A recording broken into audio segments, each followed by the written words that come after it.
பெரியார் வேற எந்த கொள்கையும் கட்டாயமாக இந்த தமிழ்நாட்டுக்கு எந்த கொள்கையும் கொண்டு வரவில்லை. பிராமணர்களை எதிர்ப்பதை தாண்டி வேற எந்த நல்ல கொள்கையும் அவர் கூறவில்லை, கொண்டு வரல.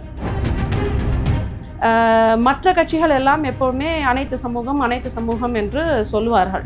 ஆனா அனைத்து சமூகம் சொல்லும் பொழுது அந்த அனைத்து சமூகம் அப்படின்னா எல்லாருமே இருப்பாங்க, பிராமணர்கள் இருக்க மாட்டாங்க.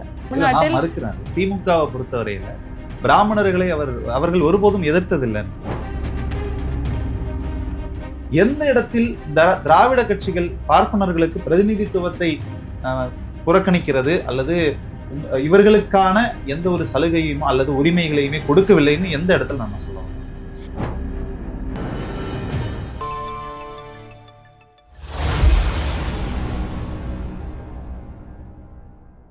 உலகெங்கிலும் உள்ள ராவணா பார்வையாளர்கள் அனைவருக்கும் வணக்கம். நான் ராகவேந்திரன் பன்னீர்செல்வம். 234 சட்டமன்ற வேட்பாளர்களையும் நாம் தமிழர் கட்சியிலிருந்து நேர்காணல் செய்து கொண்டிருக்கிறோம் ஒவ்வொருவராக. அந்த வகையில் இன்றைக்கு இந்த காணொளியில் தியாகராய நகர் சட்டமன்ற வேட்பாளர் திருமதி அனுஷா விஜயகுமார் அவர்களை சந்திக்க இருக்கிறோம். வணக்கம். வணக்கம். வழக்கறிஞர் தொழிலில் ஈடுபட்டு இருக்கீங்க. முதல் முறையாக நாம் தமிழர் கட்சியில வேட்பாளராக களமிறங்குறீங்க.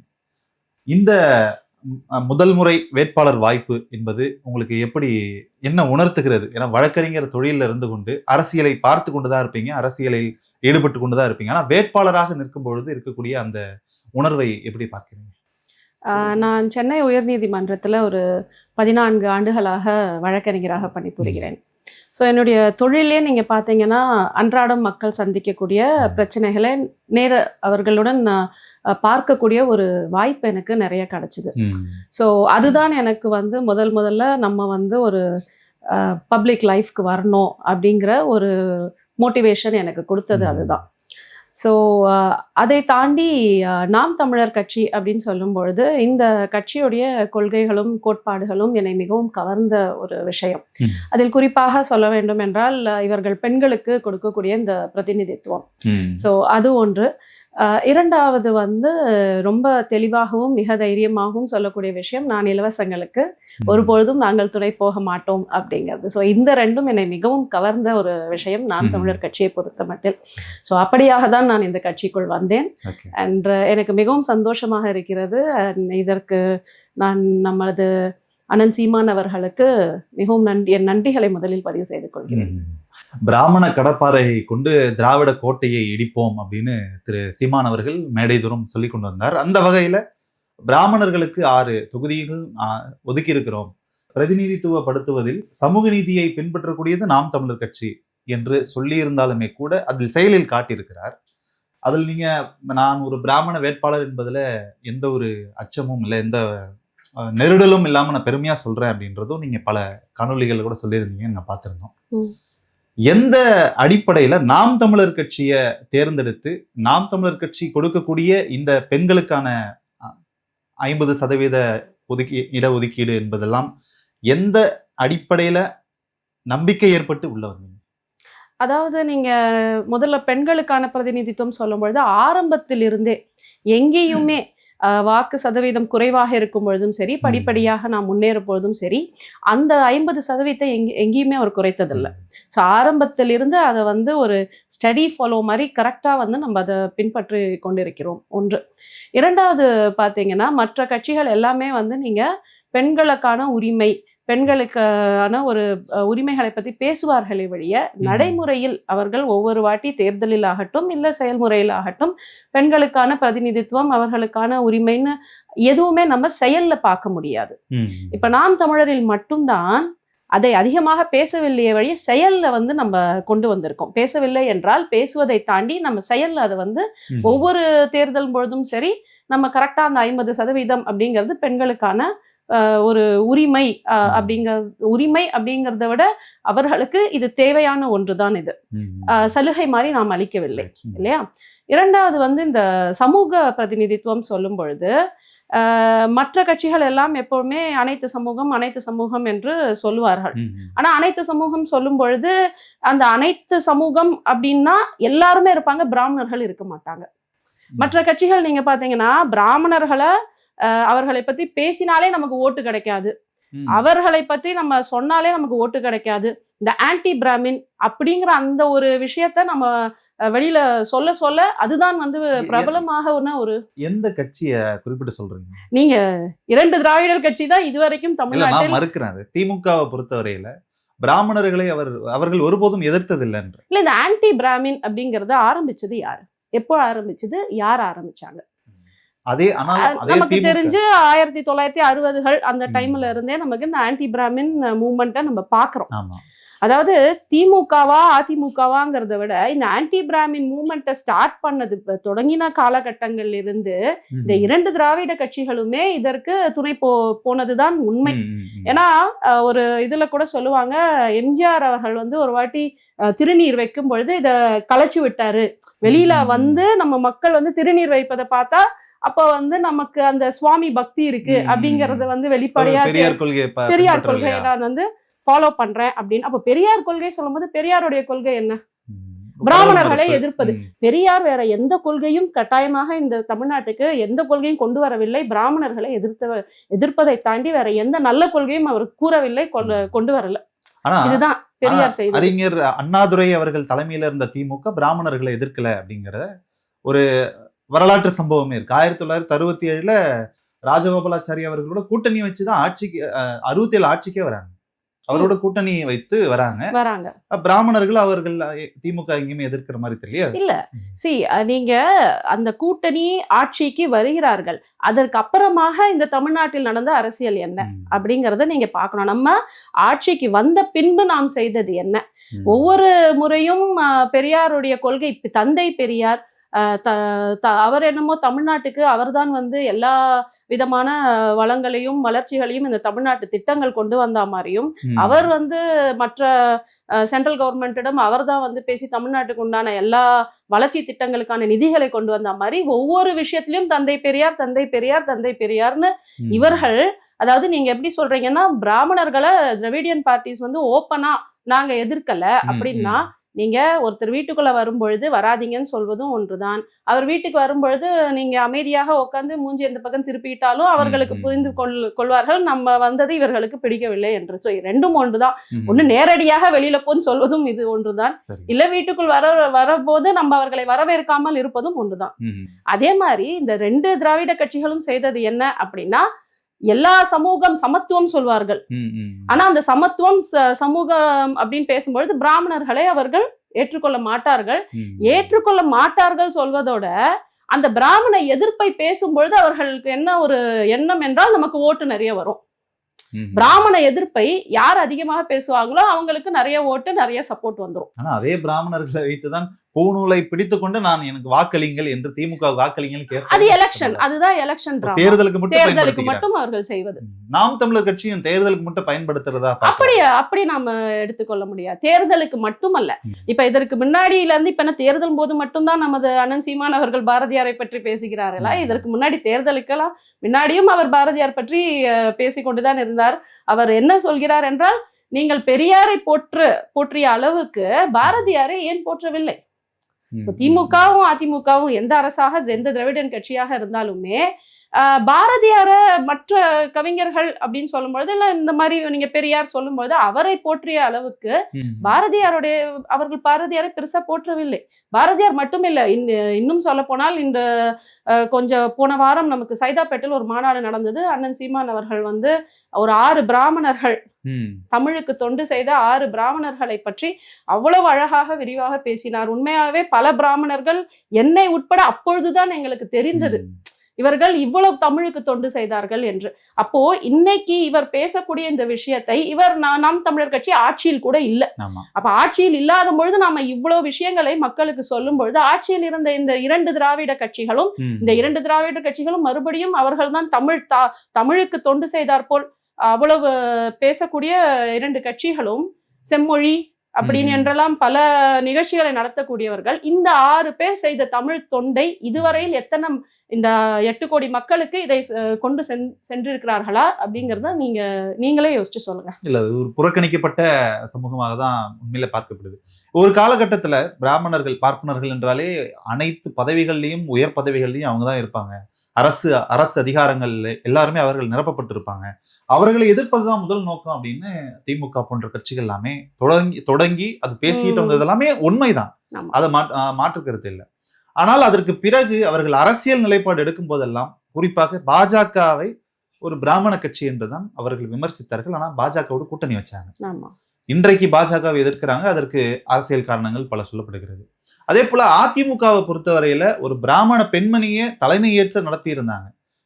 எந்த இடத்தில் திராவிட கட்சிகள் பார்ப்பனர்களுக்கு பிரதிநிதித்துவத்தை புறக்கணிக்கிறது அல்லது இவர்களுக்கான எந்த ஒரு சலுகையுமோ அல்லது உரிமைகளையுமே கொடுக்கவில்லைன்னு எந்த இடத்துல நம்ம சொல்ல வரோம்? நீங்களே பார்த்திருப்பீங்க, இதுவரைக்கும் வந்து நம்ம பிராமணர்களுடைய குரல் அரசியலில் எங்கே நமக்கு அதிகமாக கேட்கப்பட்டது? தமிழ்நாடு அரசியல் குறிப்பாக. ஒருவேளை அவர்கள் முன்வரவில்லை என்றால் வாய்ப்புகள் கொடுக்கப்படவில்லை. இப்ப எனக்கே இந்த வாய்ப்பு கொடுக்கப்படவில்லைன்னா நான் வந்திருக்க மாட்டேன். ஒரு வாய்ப்பு என்பதை இந்த அந்தந்த சமூகத்தின் பிரதிநிதித்துவத்தை பொறுத்து அந்தந்த சமூகத்தின் அடிப்படையில் அதுக்குதான் இவங்க சென்சஸே எடுக்கிறது கிடையாது. Caste census, caste wise census எடுங்க அப்படின்னா அதை வந்து ப்ராப்பரா எடுக்கிறதே இல்லை. ஸோ நீங்க அந்த என்ன சென்சஸ் எடுக்கிறீங்களோ அந்தந்த காஸ்டோட பாப்புலேஷனை பொறுத்து நீங்க ஒரு பிரதிநிதித்துவம் கொடுக்கலாம். அப்படி இந்த 2 திராவிட கட்சிகளும் மற்ற சாதியினருக்கு செய்யறாங்க. பிராமணர்கள் நீங்க ஆதி காலத்திலிருந்து அந்த 3%ங்கிறீங்க. இந்த 3% வந்து 10 வருஷத்துக்கு முன்னாடி 3% தான் சொல்லுவாங்க. இப்பவும் 3%, 20 வருஷம் முன்னாடியே அதே 3% தான் சொல்லுவாங்க. நீங்க சொல்லக்கூடிய அந்த 3%ஆகவே இருக்கும் பட்சத்தில் அதிமுகவும் திமுகவும் எத்தனை பிராமணர் வேட்பாளர்களை இதுவரைக்கும் நிறுத்தியிருக்காங்க? அதிமுகவின் தலைமையில் பிராமண பெண்மணி தான் வந்து ஜெயலலிதா அவர்கள் இருக்கும் பொழுது கூட சரி, அவர் தான் இருந்தார். அதை தாண்டி வேற யார வந்து ஒண்ணு. அதுக்கப்புறம் மயிலாப்பூர்ல இவர் வந்து மைத்ரேயன் இங்க இருந்து அங்க போனார்.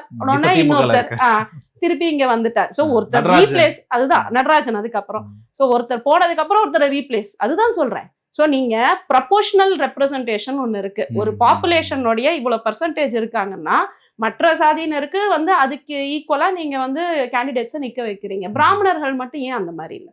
ஏன்னா இவர்களுக்கு அடிப்படையான அவர்களுக்குள்ள ஒரு நம்பிக்கை என்னன்னா, நாம் பிராமணர்களை அந்த மாதிரி கொண்டு வந்துட்டோம்னா நமக்கு ஓட்டுங்கிறது வராது, பிராமணர்களை எதிர்த்து பேசும்பொழுதுதான் எனக்கு ஓட்டு வரும். இதை இப்படி பார்க்கலாமா? அதிகாரத்தில் அதிகமாக அதிகாரத்தை சுவைத்தது பிராமணர்கள், பார்ப்பனர்கள் தான். அதுவும் சுதந்திரத்திற்கு முன்னாடி எல்லாம் அவர்கள் தான் இருந்தார்கள். அதனால அவர்கள் கொஞ்சம் ஓய்வு கொடுத்துட்டு நம் தலைமையில மற்ற சாதிகள், மற்ற சமூகத்தினருடைய கையில அந்த அதிகாரம் வரட்டும், வந்தா எப்படி இருக்கும் அப்படின்றதா இப்ப நம்ம பார்க்கிறோம். அப்படி வச்சுக்கலாமா? அதனால கூட அப்படி இல்ல, அதற்கு தான் நம்ம ரிசர்வேஷன் ஒண்ணு கொண்டு வந்தோம். சரிங்களா? அப்ப அந்த ரிசர்வேஷன் அப்படிங்கிற அடிப்படையில தான் கல்வியும் ஆகட்டும் மற்ற இடஒதுக்கீடுகள் எல்லாமே நம்ம செய்யறோம். பட் எலெக்ஷன் நீங்க வரும்பொழுது இவர்களுக்கு ஓய்வு கொடுக்கறோம் அப்படிங்கிற ஒரு தாட் ப்ராசஸ் அப்படிங்கிற ஒரு அடிப்படையில் நம்ம செஞ்சா கூட நீங்க ஓய்வுக்கு பதிலா ஒதுக்கப்பட்டவர்களாக எங்க மொத்தமா செஞ்சிட்டீங்களே. ஓய்வுங்கிறது தற்காலிகமாக கொடுக்கப்பட வேண்டிய ஒண்ணு. ஆனா மொத்தமா நீங்க அவர்களை ஒதுக்கி விட்டீர்கள். அப்போ அந்த ப்ரொபோஷனல் ரெப்ரசன்டேஷன் அப்படிங்கிறது அங்க வரவே இல்லை. ஸோ நாளடைவில் என்னாச்சு? இவர்களுடைய குரல் வந்து அரசியலில் எழுப்பப்படவில்லை, இவர்களுடைய பிரதிநிதித்துவம் குறைந்து விட்டது. இன்று நீங்க வந்து பார்த்தா கூட எந்த ஒரு கட்சியில் ஒரு பிராமண வேட்பாளரை அவர்கள் நிறுத்தினால் அரிது. அதுவும் அந்த மயிலாப்பூர் அங்க மட்டும் நிறுத்துவாங்க, வேற எங்கேயும் நிறுத்த மாட்டாங்க. பிராமண கட்சின்னு சொல்லக்கூடிய பாஜகவிலேயே நீங்க சொல்ற அந்த 6 அதுதான் அவங்களுடைய இது. எப்படின்னா இந்த சவுத் இந்தியன் பாலிடிக்ஸ் அவர்களுக்கும் அதே தான் திணிக்கப்பட்டிருக்கிறது. எப்படின்னா நீங்க தமிழ்நாடுன்னு வந்துட்டா இங்க வந்து ஆன்டி பிராமின், இதை நம்ம அந்த anti Brahmin movement, anti Brahmin voice அதை நம்ம அதிகமாக சொன்னால்தான் நமக்கு ஓட்டு வரும் அப்படிங்கிறது. அதுதான் நான் சொல்றேன், நம்ம கட்சியுடைய ஒரு பெரிய தனித்துவம் என்னன்னா, எனக்கு அந்த ஓட்டு பத்தி எனக்கு கவலை இல்லை, நீ ஓட்டு போடல, ஆனால் தமிழுக்காக இவர்கள் செய்த தொண்டுக்கு அவர்களுக்கான ஒரு பிரதிநிதித்துவத்தை நான் கொடுக்கிறேன் அப்படின்னு தைரியமாக சொல்லக்கூடிய ஒரே கட்சி நம்ம கட்சி தான். பொதுவாக தமிழ்நாட்டு அரசியல்ல ஒரு விமர்சனம் இருக்கும். யாரு ஆட்சிக்கு வந்தாலும், தமிழ்நாட்டு முதலமைச்சராக யார் தேர்ந்தெடுக்கப்பட்டாலும் அவர்களுக்கு பின்னாக இருந்து இயக்குவது பார்ப்பன சமூகத்தை சார்ந்த சிலர். பெயர் குறிப்பிட விரும்பல. சிலர் அவருடைய பின்னாடி அவர்களுடைய சஜஷன்ல தான் எல்லாமே நடந்துகிட்டு இருக்கும். அறிவிப்புகள் வர்றதுல இருந்து எல்லாமே அப்படிதான் இருக்கும் என்ற ஒரு விமர்சன பார்வை இருக்கிறது. இதை எப்படி பார்க்கிறீங்க? இதுவே தப்பு. பின்னாடியில இருந்து எனக்கு இயக்குவதற்கு ஒருவர் வேண்டும், ஆனால் அவரை நான் முன்னிலைப்படுத்த நான் விரும்பவில்லை சொல்லுவதே. இது வந்து இந்த 2 வேஷம் போடுற மாதிரி தானே. தற்போதைய முதலமைச்சர் ஸ்டாலின் அவர்கள் அதிமுக ஆட்சி, கடந்த அதிமுக ஆட்சியை ரொம்ப கடுமையா விமர்சிச்சார். அது ஒரு பார்ப்பன லாபியில இயங்கி கொண்டிருக்கிறது தற்போதைய ஆட்சி. அவர்கள் அங்க என்ன முடிவு பண்றாங்களோ அந்த 3% மக்கள் அவர்களுடைய ஒருத்தர் யார் முடிவு பண்றாரோ அதுதான் இங்க நடந்து கொண்டிருக்குது. தமிழ்நாட்டுல ஆட்சி வந்து நேரடியா எடப்பாடி பழனிசாமி ஆட்சி நடக்கல என்றெல்லாமே சொன்னார். இல்ல அதுதான், அது உண்மையாக இருக்கும் பட்சத்தில் அவர்கள் பின்னாடி இருந்து நீங்க 2 பேருமே அவர்களுடைய அட்வைஸை கேட்டு நாங்க நடந்துப்போம், இல்ல அதுபடிதான் நடக்குது அப்படின்னா தென் உங்களுக்கு அவர்களை முன்னிலைப்படுத்துவதில் என்ன சிரமம்? அதையும் செய்ய மாட்டேங்கிறீர்கள். அப்ப அங்கே வந்து நீங்க ஓட்டு அரசியல் செய்வது. எனக்கு இவர்களை முன்னிலைப்படுத்தினால் ஓட்டு வராது. அப்போ மக்களை திருப்திப்படுத்துவது, நீங்க மக்களை எதில் திருப்திப்படுத்த வேண்டும்? நலத்திட்டங்களில் திருப்திப்படுத்துங்கள். நீங்கள் அந்தந்த தொகுதிக்கு என்ன செய்தீர்கள், மாநிலத்துக்கு மாவட்டத்திற்கு என்ன செய்தீர்கள், அதில் தான் நீங்கள் மக்களிடம் கொண்டு செல்ல வேண்டுமே ஒழிய நான் இந்த சமூகத்தை சார்ந்தவர்களே நான் நிறுத்திவிட்டால் எனக்கு வந்து ஓட்டு வராது, நான் இந்த சமூகத்தை எதிர்த்து பேசினால் எனக்கு ஓட்டு வரும், நான் இவர்களை சமூக ரீதியாக நான் திருப்திப்படுத்தினால் எனக்கு ஓட்டு வரும் அப்படின்னா அது வந்து ஓட்டு அரசியல். தற்போது உங்களுடைய தியாகராய நகர் சட்டமன்ற தொகுதியின் களம் எப்படி இருக்கிறது? களத்திற்கு எத்தனை முறை போயிட்டு வரீங்க? என்ன சொல்றாங்க மக்கள்? தினமும் தான் நான் அங்கே செல்கிறேன். அதே மாதிரி தியாகராய நகர் பொறுத்தவரையில் ஒரு வருடத்திற்கு அந்த கான்ஸ்டிடியூவன்சியோடைய ஷேர் அப்படின்னா ஒரு வருடத்துக்கு 3 கோடி ஒதுக்கீடு செய்யப்படுகிறது. அப்போ இந்த 5 வருடத்தில் தொகுதி மேம்பாட்டுக்கு, அப்ப இந்த 5 வருடத்தில் 15 கோடி. இந்த 15 கோடி எங்கே சென்றது என்று அந்த தொகுதியுடைய எம்எல்ஏ அவர்கள் தான் சொல்ல வேண்டும். ஏன்னால் நம்ம பார்க்கக்கூடிய சாலைகள் வருடா வருடம் நாளுக்கு நாள் மிக மோசமாக போய்கொண்டு இருக்கிறது இல்லையா? நம்ம சாலைகள் வந்து நீங்க இப்ப வண்டியில போகும்போதே தெரியும், அது 2 வீலர் ஆகட்டும் 4 வீலர் ஆகட்டும், ஒவ்வொரு வாட்டியும் வண்டி வந்து பள்ளத்துல விழுந்து எழுந்துக்கிற ஒரு சூழ்நிலையில் தான் இருக்கு. இல்ல அது இப்போ மழைநீர் வடிகால் அமைப்பதற்காக பள்ளம் நோண்டினாங்க. இல்ல அது இப்போ இல்ல, 5 வருஷமா நோண்டிட்டு இருக்காங்களா? 5 வருஷமாகவே அப்படிதான். 5 வருஷமா மெட்ரோ பணிகள். ஆமா, அது காரணங்கள். மழைநீர் வடிகாலுக்காக நாங்க தோண்டினேன், மெட்ரோக்காக நான் தோண்டினேன் காரணங்களே ஒழிய ஆக மொத்தத்துல ரோடு சாலைகளே எதுவும் மேம்படுத்தவில்லை. ஒன்று. இரண்டாவது, டி நகர்னாலே எல்லாருக்கும் தெரிஞ்சது பார்க்கிங் இஷ்யூ. ஸோ அதுக்கும் எந்த விதமான ஒவ்வொரு வாட்டியும் டிக்ளேர் பண்ணுவாங்க smart parking, multi level parking எல்லாமே இருக்கு. எல்லாமே வந்து பேப்பர்ல. ஆமா, எல்லாமே அழகா பேப்பர்ல இருக்கு. அது எவ்வளவு தூரம் நீங்க நடைமுறையில் கொண்டு வந்தீங்க? லாக் பண்ணியே தான் இருக்கும் இல்லையா? அதே மாதிரி அங்க வந்து டி நகர் வந்து ஒரு பார்ட் ஆஃப் டி நகர் வந்து ரொம்ப பிஸி கமர்ஷியலான ஒரு தொகுதி. அப்ப அங்க வந்து இப்போ இந்த சாலையோர வியாபாரிகள் அவர்களுக்கான என்ன நலத்திட்டங்களை நாம் செய்தோம் அப்படின்னு யோசிக்கணும். ஏன்னா அவங்களுக்குமே பாத்தீங்கன்னா இப்ப இந்த ஆன்லைன் ஷாப்பிங்கு, அப்புறம் பல இடங்கள்ல இப்ப கடைகள் திறக்கப்பட்டது. இப்போ ஒரு காலகட்டத்துல செங்கல்பட்டு, தாம்பரம், அங்கிருந்து டி நகர் வந்தது போய் இன்று வந்து அங்கங்க கடைகள் இருக்கு. அப்ப இந்த நடை பாதை வியாபாரிகளுக்கு என்ன நம்ம வந்து ஆல்டர்னேட்டிவா நம்ம என்ன செஞ்சோம், இல்ல அவர்களுக்கான ஒரு திட்டங்கள் ஏதாவது இந்த அரசு கொண்டு வந்ததா அப்படின்னு பார்த்தா அதுவுமே எதுவும் கிடையாது. அதை தவிர்த்து நீங்க இந்த ஃபயர் சர்வீஸ் அதெல்லாம் வந்து எமர்ஜென்சி ஃபயர் சர்வீஸ். இப்போ நம்ம டி நகர்ல மொத்தம் பாத்தீங்கன்னா அசோக் நகர்ல ஒரு ஃபயர் சர்வீஸ் இருக்கு, கோடம்பாக்கம்ல கிடையாது. ஸோ ஏதோ ஒரு எமர்ஜென்சினா அசோக் நகர்ல இருந்து வரணும். ஸோ அந்த மாதிரி ஃபயர் சர்வீஸ் கிடையாது. ஸோ ஃபயர் சர்வீஸ், ஸ்கூல், பள்ளிக்கூடங்கள், மருத்துவமனைகளை தாண்டி டாஸ்மாக் கடைகள் அதிகமாக டி நகர்ல இருக்கு. இதுதான் வந்து உண்மை. அதே மாதிரி வெள்ளம், அது வந்து தெரிஞ்ச ஒரு விஷயம். ஒவ்வொரு வாட்டியும் நமக்கு மழை வரும் பொழுது மழைநீர் வடிகால் சரியாக கிடையாது. 4000 கோடி ஒதுக்கி மழைநீர் வடிகால். ஆமா, அதுதான் சொல்றேன். 15,000 கோடி இந்த தொகுதிக்கு, அப்புறம் 4000 கோடி மாநகராட்சி சொல்வது. ஆமா, மாநகராட்சி மட்டும் சொல்வது. இதையெல்லாம் வந்து அவர்கள் தான் சொல்ல வேண்டும். இந்த 4000 கோடியே இந்த மழைநீர் வடிகாலுக்கு அவர்கள் என்ன செய்தார்கள் இந்த தொகுதிக்கு. ஏன்னா நம்மளும் வருஷம் பார்க்குறோம், ஒவ்வொரு வாட்டியும் மழை வரும் பொழுது உண்மையாகவே நான் வந்து இந்த சாலைகளோ இல்லை அந்த சாலைகள் வந்து எப்படி சொல்றது, ஒரு உயிரை குடிக்கக்கூடிய ஒரு சாலைகள் தான் நான் சொல்லுவேன். இது வந்து சும்மா நம்ம ஒரு விளையாட்டுக்கு எடுத்துக்க கூடாது. இன்னைக்கு மழை பெஞ்சு அந்த இடத்துல வந்து பள்ளம் இருக்கு, அங்க மழை நீர் தேங்கி விட்டது, நாளைக்கு மழை நின்னோர்னா எல்லாம் சரியாயிடும், அந்த மாதிரி ஒரு விஷயமா நம்ம ரொம்ப மேம்போக்கா அதை எடுத்துக்கொள்ள கூடாது. அதனால இது ஒரு நாள், ஏன்னா நம்ம பெங்களூர்ல வந்து ஒரு 3-4 மந்த்ஸ் முன்னாடி படிச்சோம், இந்த மாதிரி ஒரு குழியில போய் ஒருத்தர் விழுந்து இறந்து போனதாகவே நம்ம செய்தி. அந்த மாதிரி ஒரு விஷயம் தமிழ்நாட்டுல இருக்கு, நிறைய நடந்திருக்கு. ஆனா அதை வெளியில கொண்டு வர மாட்டார்கள். ஸோ இது நடக்காம ஒரு உயிர் என்பது காக்க வேண்டியது இந்த அரசுடைய கடமை இல்லையா? ஸோ இந்த சாலைகளால உயிர் போகக்கூடாது அப்படிங்கிறது தான் என்னுடைய முதல்ல நான் வந்து இந்த தொகுதிக்கு வந்தா என்னுடைய முதல் கவனம் அதில் தான் நான் செலுத்துவேன். இந்த தொகுதியில தற்பொழுதைய இருக்கக்கூடிய எம்எல்ஏ திமுக எம்எல்ஏ கருணாநிதி அவர்கள் இருக்காரு. இதற்கு முன்பாக டி நகர் சத்யா அதிமுக இருந்தாரு. மிக ஒரு வலுவான போட்டின்னு சொல்லலாம். அதுவும் இம்முறை 2 கட்சிகள்லயுமே இலவச அறிவிப்புகள் வந்து பிரம்மாண்டமா இருக்கு. இவரும் 1000 ரூபாயை உயர்த்தி 2000 தருவதாக ஸ்டாலின் அவர்கள் சொல்றாரு. இந்த பக்கம் எடப்பாடி பழனிசாமி 2000 ரூபாய் எல்லோருக்கும் தரப்படும்னு சொல்றாரு. இதற்கு மத்தியில நாம் தமிழர் கட்சி எந்த ஒரு இலவச அறிவிப்புகளும் இல்லாமல் களம் காண்கிறது. எந்த என்ன நம்பிக்கையில இருக்கீங்க? மக்கள்கிட்ட நீங்க போய் ரீச் ஆவீங்க, உங்களுக்கு இந்த வாக்கு கிடைக்கும் அப்படின்ற நம்பிக்கை எங்க இருக்கு? முதல்ல இந்த இலவசங்களை பற்றி கட்டாயம் நம்ம சொல்லணுங்கிறத விட இதை பற்றி மக்களுக்கு ஒரு விழிப்புணர்வு நாம் கொடுக்க வேண்டியது நம்முடைய கடமை. இந்த இலவசம் சொல்லும்பொழுது இப்போ குறிப்பிட்டு ஒரு 5000 ரூபாய் இந்த வாட்டி அனௌன்ஸ் பண்ணாரு ஸ்டாலின் அவர்கள். அது அந்த ஒரு அனௌன்ஸ்மெண்ட்ல பார்த்தீங்கன்னா அந்த ஒரு நாளைக்கு 6000 கோடி செலவு அப்படிங்கிறது 6550 கோடி செலவு. இப்போ அதற்கு முன்னாடி பட்ஜெட் அனௌன்ஸ் பண்ணும்பொழுது, இன்ட்ரீம் பட்ஜெட்ஸ் அனௌன்ஸ் பண்ணும்பொழுது ரெவென்யூ டெபிசிட் வந்து 69,000 கோடி, ஃபிஸ்கல் டெபிசிட் வந்து 3.48%. இப்போ 15th ஃபினான்ஸ் கமிஷன் என்ன சொல்றாங்க, ஃபிஸ்கல் டெபிசிட் வந்து 3% to 3.4 வரைக்கும் நீங்க போகலாம். நம்மளது எவ்வளோ ரைஸ் ஆயிருக்கு? 3.48. அப்போ இது எதை பிரதிபலிக்கிறது அப்படின்னா, நம்முடைய மாநிலம் வந்து ஒரு மோசமான கடன் சூழ்நிலையில் இருக்கிறது. சரிங்களா? அப்போ என்ன சொல்லுவோம், இது வந்து ஒரு ஸ்ட்ரெஸ்ஃபுல் ஃபினான்ஷியல் ஸ்டேட். இது வந்து மக்கள் முதல்ல புரிஞ்சு கொள்ளணும். அப்போ இதோடைய விளைவு என்ன? 10 லட்சம் கோடி கடன். கரெக்ட். அப்போ இந்த 10 லட்சம் கோடி யாருக்கு வரப்போறது? ஒவ்வொரு இன்டைரக்டா வந்து ஒவ்வொருத்தர் தமிழ்நாட்டில் இருக்கக்கூடிய ஒவ்வொருத்தருக்கும்.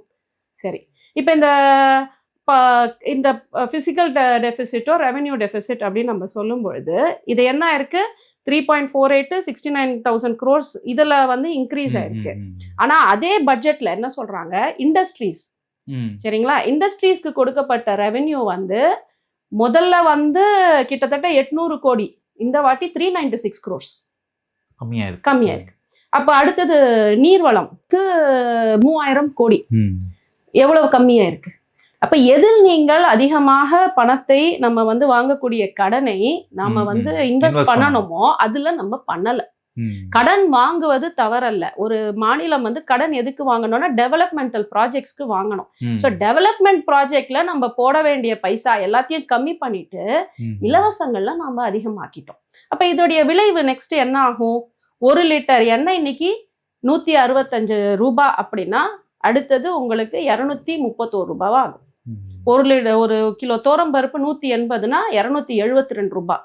மக்கள் இது எப்படி பார்ப்பாங்கன்னா, டைரக்டா கடனை வாங்கி டைரக்டா எங்களுக்கு தானே கொடுக்குறாங்க. சுத்தி இண்டஸ்ட்ரீஸ் போய் வேலை வாய்ப்பு மூலயமா சம்பளம் மூலயமா வராம எனக்கு நேரடியா வருது, பிரச்சனை இல்லை அப்படின்னு தானே நினைக்கிறேன். நேரடியா வருது. அப்ப அவர்களே திங்க் பண்ணட்டும், யோசிக்கட்டும். இந்த 5000 கொடுத்தாங்க, அந்த 5000 எவ்வளவு நாள் அவர்களுக்கு உபயோகமா இருந்தது? அந்த மாதமே சரியா, அந்த மாதம் 5000 ரூபாய், அந்த மாதம் கரண்ட் பில் எவ்வளவு ஆச்சுன்னு பார்க்க சொல்லுங்க. அப்போ 5000 ரூபாய் கொடுத்து கட்டாயமா 4000 ரூபாய் ஒரு குடும்பத்துல 4900 ரூபாய் கரண்ட் பில் வந்துருச்சுன்னா அந்த 5000 ரூபாய் அதோட முடிஞ்சு போச்சு. ஆனால் நீங்கள் இண்டஸ்ட்ரி, அந்த தொழிற்சாலையில் நீங்கள் வந்து செய்ய வேண்டிய முதலீடு, நீர்வளத்துக்கு நீங்க செய்ய வேண்டிய முதலீடு, இது எங்கே கொண்டு போய் நமக்கு முடியும்? நம்முடைய எக்கனாமிக் growth, வேலை வாய்ப்பு, இது எல்லாமே அதிகமாகும். ஸோ நம்ம அதை தான் கான்சென்ட்ரேட் பண்ணணும். அதை ஃபோக்கஸ் பண்றதை விட்டுட்டு இந்த இலவசங்களுக்கு அது வாங்கக்கூடிய கடன் எல்லாம் தமிழ்நாடு அரசு என்ன செய்யுதுன்னா இந்த வெல்ஃபேர் சொல்லிட்டு இந்த இலவசங்கள்ல கொண்டு போய் காசு போடுறது தான். இப்போ இது நெக்ஸ்ட் நம்ம ஒவ்வொருத்தரும் தமிழ்நாட்டில் உள்ளவர்களுக்கு நாளைக்கு கடன் பார்த்தீங்கன்னா 1 லட்சம் ரூபாய்க்கு மேல கடன் போய் நிற்கும். சரி, இப்போ ஓட்டுக்கு பணம் கொடுப்பது என்பது இல்லீகல், அது சட்ட விரோதம், அது மக்களுக்கும் தெரியும். இப்போ கொடுத்திருக்கக்கூடிய இந்த 5000 என்பது அடுத்து வரக்கூடிய தேர்தலில் எங்களுக்கு ஓட்டு போடுங்க, எங்களுக்கு வாக்களிங்க என்பதற்காக முன்பணமாக கொடுத்த மாதிரி என்ற விமர்சனம் எல்லாரும் வைக்கிறாங்க. மக்கள் மத்தியில் என்ன சொல்லப்படுதுன்னா, எங்களுக்கு கொடுக்க வேண்டிய காசை தானே கொடுக்குறாங்க, 5000 கொடுக்குறாங்க, இதை போயிட்டு இவர்கள் எதிர்க்கிறார்களே, எங்களுக்கு கிடைக்க வேண்டிய பணத்தை கிடைக்க விடாமல் செய்வதில் இவர்களுக்கு என்ன சந்தோஷம் அப்படின்னு யாரெல்லாம் எதிர்த்து கேட்கிறார்களோ, இலவசத்தை யாரெல்லாம் எதிர்க்கிறார்களோ அவர்களை பார்த்து மக்கள் கேட்கிறார். இல்ல இது வந்து உங்களுக்கு சேர வேண்டிய பணம் அப்படியாக இல்லை. உங்களுக்கு சேர வேண்டியது நல்ல கல்வி, உங்களுக்கு சேர வேண்டியது தரமான மருத்துவம், உங்களுக்கு சேர வேண்டியது நல்ல குடிநீர். நான் திருப்பி கேட்கிறேன், இன்று நாம வந்து குடிக்கக்கூடிய தண்ணீரை காசு கொடுத்து வாங்குறோம்னாலே அது எவ்வளவு ஒரு வெட்கக்கேடான ஒரு சூழ்நிலை. நம்ம நாட்டில் இல்லாத வளமா, நமக்கு இல்லாத நதிநீரா, இது எதையுமே நீங்கள் வந்து ஒழுங்காக அதை பராமரிக்காமல் குடிக்கக்கூடிய தண்ணீரை காசு கொடுத்து கார்ப்பரேட்டுக்கு காசு கொடுக்குறீங்களே, இதுல வந்து இது எவ்வளவு ஒரு மோசமான ஒரு சூழ்நிலை. இவங்க தானே சொல்றாங்க, நாங்க தமிழ்நாட்டை வந்து இந்தியாவில் உள்ள மற்ற மாநிலங்களோட நாங்க கம்பேர் பண்ண மாட்டோம், வேர்ல்டு லெவல்ல கம்பேர் பண்றோம் அப்படின்னு. அப்போ வேர்ல்டு லெவல்ல நீங்க ஆஸ்திரேலியாவில் எடுத்துக்கோங்க. ஆஸ்திரேலியாவில் போய் சொல்லுவாங்க, சாதாரணமா நீங்க டேப் தண்ணியை வந்து பிடிச்சு குடிக்கலாம், அந்த அளவுக்கு சுத்தமா இருக்கு. அப்ப நான் என்ன கேட்கிறேன், தமிழ்நாட்டில் இல்லாத எந்த வளமும் ஆஸ்திரேலியாவில் இல்லை. அப்போ அங்க உங்களால டேப் தண்ணியை வந்து குடிச்சு நீங்க டைரக்டா குடிக்க முடியும் அப்படின்னா, இந்த நாட்டில் தமிழ்நாட்டில் என்ன வளம் இல்லை, ஏன் உங்களால் வந்து ஒரு அந்த நதிநீர் இணைப்போ இந்த மாதிரி திட்டங்கள்ல கொண்டு போய் காசை முதலீடு செய்ய முடியாமல், மக்களுக்கு முதல்ல குடிக்கக்கூடிய தண்ணீரை நீங்கள் இலவசமாக கொடுக்காமல் 5000 ரூபாய் காசை கொண்டு போய் இலவசமாக கொடுத்து மக்களுக்கு எவ்வளவு ஒரு முட்டாளாக்கி விட்டார்கள் என்றால், உங்களுக்கு தேவை என்ன இந்த நேரத்துல? அந்த பணம்.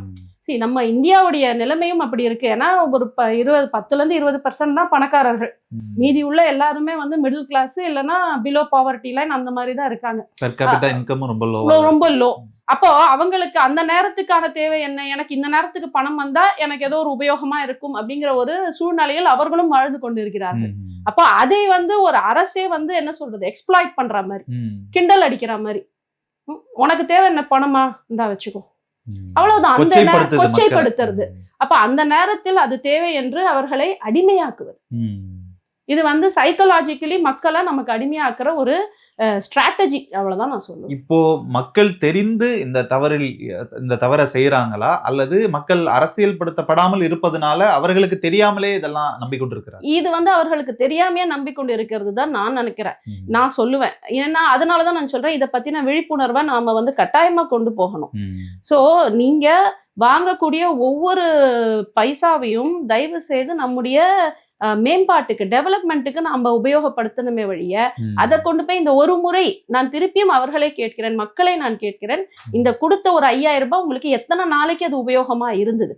இதுல என்ன ஒரு வேடிக்கையான விஷயம் என்றால், ஒருத்தர் 5000 ரூபாய், இன்னொருத்தர் கருணை தொகை 10,000 ரூபாய், இன்னொருவர் மக்கள் எல்லாம் இவர் ஒரு மாற்று கட்சியாக வருவார் என்று நினைத்து கொண்டிருந்தா அவர் 6 சிலிண்டர் வந்து அரசாங்கம் வந்து சென்ட்ரல் கவர்மெண்ட் வந்து என்ன சொல்றாங்கன்னா, கட்டுப்பாடா யூஸ் பண்ணுங்க, வார் வந்து ஆக போகுது, கொஞ்சம் நீங்க யூஸ் பண்ணுங்கன்னு சொல்லும் பொழுது, இப்படி ஒரு நிலைமையில் இருக்க வந்து இவர்கள் எதை வைத்து இந்த வாக்கை மக்களுக்கு கொடுத்து, நான் 6 சிலிண்டர் தரேன், 2 சிலிண்டர் தரேன், நகையை தரேன், சீரு தரேன், இதெல்லாம் வந்து அப்போ என்னன்னா நீங்கள் வந்து மொத்தமாக மக்களை முட்டாள் என்று நினைத்து கொண்டு இருக்கிறீர்கள், அவ்வளவுதான்.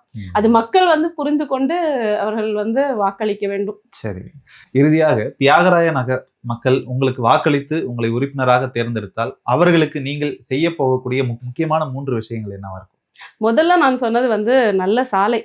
என்னுடைய அடிப்படையாக நான் வந்து கருதுவது நல்ல சாலை மக்களுக்கு கொடுக்க வேண்டும். 2வது வந்து குடிநீர்.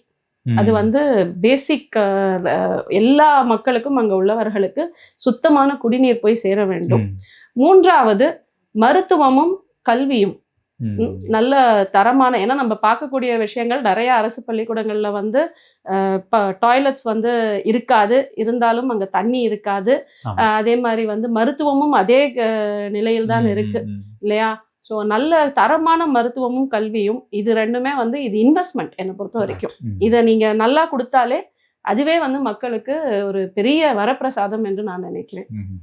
உங்களை வேட்பாளராக அறிவித்த உடனே உங்கள் குடும்பத்திலிருந்தோ அல்லது உங்களுடைய நண்பர்கள் மற்றவர்கள் எல்லாம் உங்களுக்கு எப்படி வாழ்த்துக்கள் சொன்னாங்களா, இல்லை ஏன் அவசரப்பட்டு இப்படி போயிட்டா அப்படின்னு ஏதாவது சொன்னாங்களா, என்ன நடந்தது? இல்லை, எல்லோருமே ரொம்ப மகிழ்ச்சியாக இருந்தார்கள். ஏன்னா என்னுடைய நோக்கம், நான் பொது வாழ்க்கையில் வர வேண்டிய நோக்கம் அப்படி என்றால் மக்களுக்கான சேவை. எனக்கு அதை தாண்டி வேற சிந்தனை எதுவுமே கிடையாது.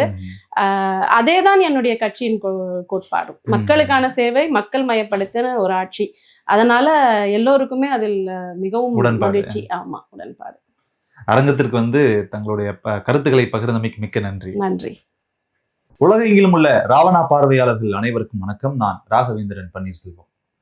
ராவணா வலையொலி சார்பில் சில முக்கிய நிகழ்வுகளை முன்னெடுக்க இருக்கிறோம்.